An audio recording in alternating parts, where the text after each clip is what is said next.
पंज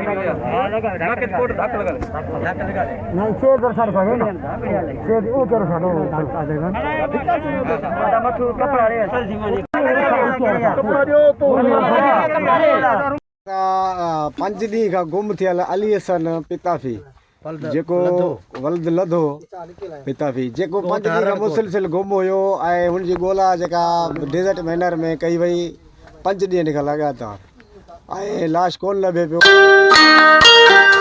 जेका मालिकनि बि सां अची मिलिया आहियूं डेथ बॉडी बि तव्हांखे ॾेखारियूं था पिया ऐं उन्हनि सां असां ॻाल्हि ॿोल कयूं था।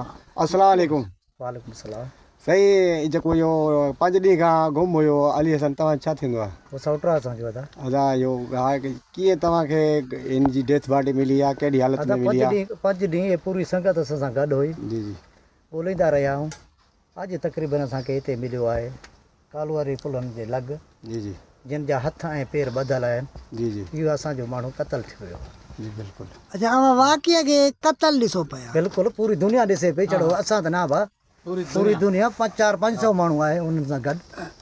अच्छा इन जी जेका गवर्नमेंट जी तव्हां जेको आहे त इंतज़ारु कंदा वे या तव्हांजो कोई दुश्मन तव्हांजी नज़र में कोई? न था दुश्मन कोई अहिड़ो कोन्हे। असां हुकूमत ते कंहिंजे मथां ख़दशो न हक़ खपे न हक़ पंहिंजी शइ। जी जी तव्हांजो ख़दशात मतिलबु हाणे 100% आहिनि क़तल थी वियो आहे? बिल्कुलु। जेका लाश जी डेड बॉडी जी पोजीशन आहे ॾिठी अथासीं न बसि सॼा तव्हां पाण ई ॾिसण रहिया आहियो। असां बि ॾिठो आहे 400-500 माण्हू गॾु हुया जिन जा हथ ऐं पेर ॿधल हुजनि पोइ हुनखे माण्हू छा चवे? वाह जी बिल्कुलु।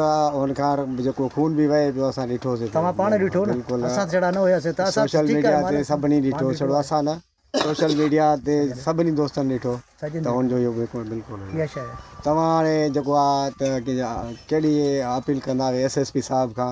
अपील इहा आहे असांजी जेकी थियो वञे हक़ थी अदा न हक़ ज़ाहिर आहे कंहिं सां शफ़ाफ़ इंक्वायरी कराए शफ़ाफ़ इंक्वायरी कराए ऐं असुल जेके कातल आहिनि कानून जे कढण में आंदा वञनि।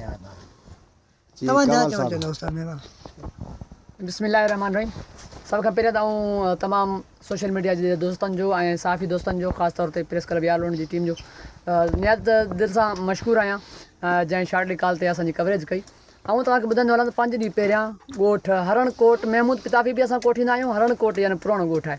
सो उन जो रहवासी अली हसन पिताफी तक़रीबन 1 खां 1.5 किलोमीटर पंहिंजी घर खां ओभर तरफ़ तक़रीबन 2 जेके आहिनि शाखा आहिनि डिज़र्ट मिनर ऐं कुंडो मिनर पार करे हारपे जो कमु कंदो हो।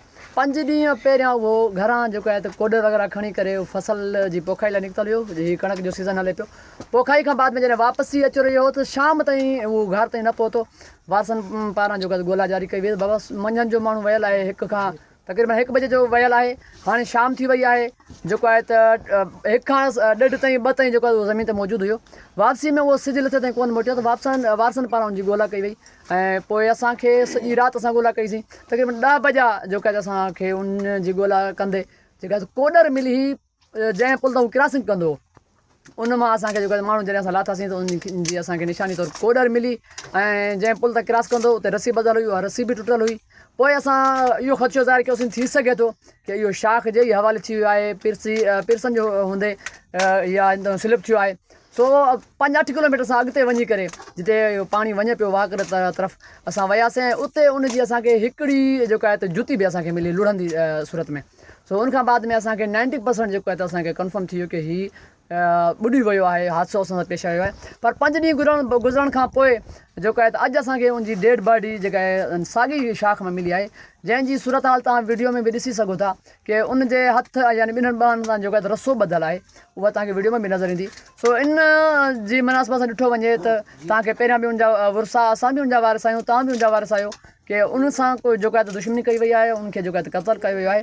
असां SSP घोटकी ऐं गॾोगॾु आला अमलदारनि खे गुज़ारिश कंदासीं त क़ानूनी तौर ते जाइज़ जेको हक़ी हुजे उनखे जेको आहे त ज़ाहिर कयो वञे ओपन कयो वञे ऐं जेको हक़ी आहे उहो असांखे जेको आहे त उन जे हिसाब सां असांखे जेको आहे त इंसाफ़ ॾियारियो वञे। महिरबानी।